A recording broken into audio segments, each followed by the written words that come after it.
Escreva, Renato, escreva.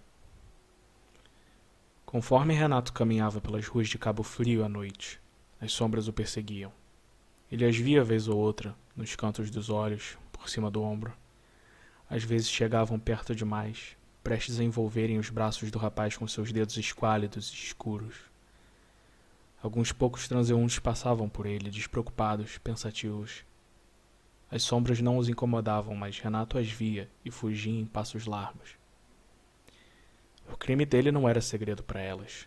Mais cedo, na mesma noite, ele havia cometido seu primeiro assassinato. A recepcionista do sanatório não esperava uma canetada em sua garganta, uma arma tão inconspícua, mas que fora escolhida cautelosamente pelo criminoso. Renato não era apenas o autor daquele ato hediondo, era também o autor de livros tão hediondos quanto. E as sombras assistiram a tudo. Você é um autor de qualidade, Renato. A voz que lhe dizia isso todos os dias não era um sussurro, era alta e clara e orgulhosa. Falava com a propriedade de um crítico literário, mas com a gentileza de uma mãe. Porém, somente Renato podia ouvi-la, assim como somente ele tinha conhecimento das sombras que o perseguiam. Como podia ele ser louco, quando era o resto do mundo que ignorava as visões e vozes tão óbvias?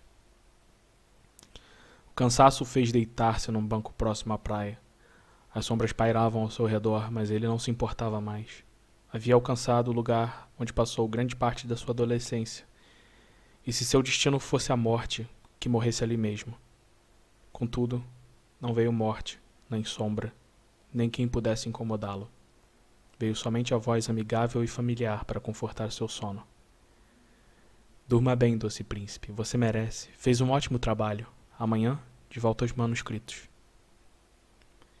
Obediente, logo após ter suas pálpebras invadidas pelo sol litorâneo, Renato pegou o monte de papéis que trazia dentro da jaqueta de couro.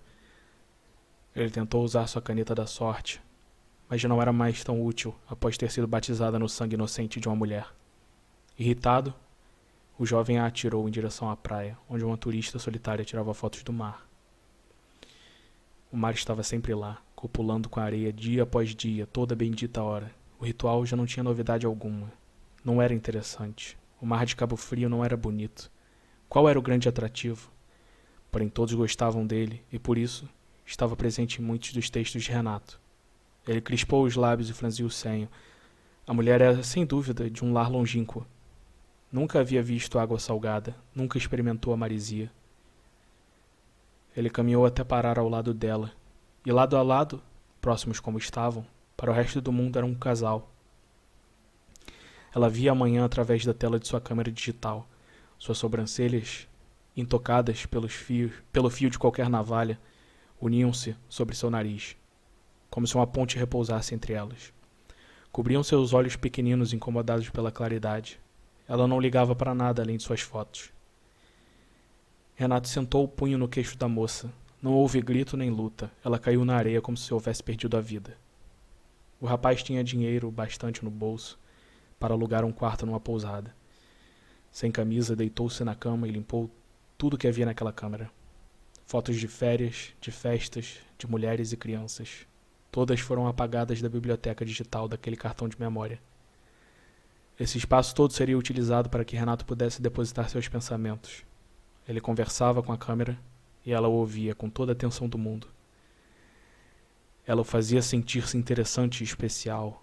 Ele acreditava nela. Ela estava entre seus melhores amigos junto ao espelho e a voz maternal em sua mente. Ele não tinha ninguém desde seu divórcio, mas não precisava de pessoas. Tudo o que ele precisava era de si mesmo, seus pensamentos profundos, seus textos impecáveis.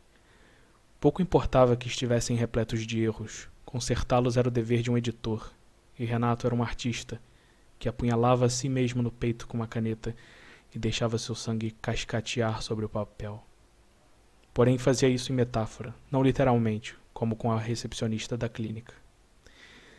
Escreva, Renato, escreva. Portas e pernas se abrirão para ti.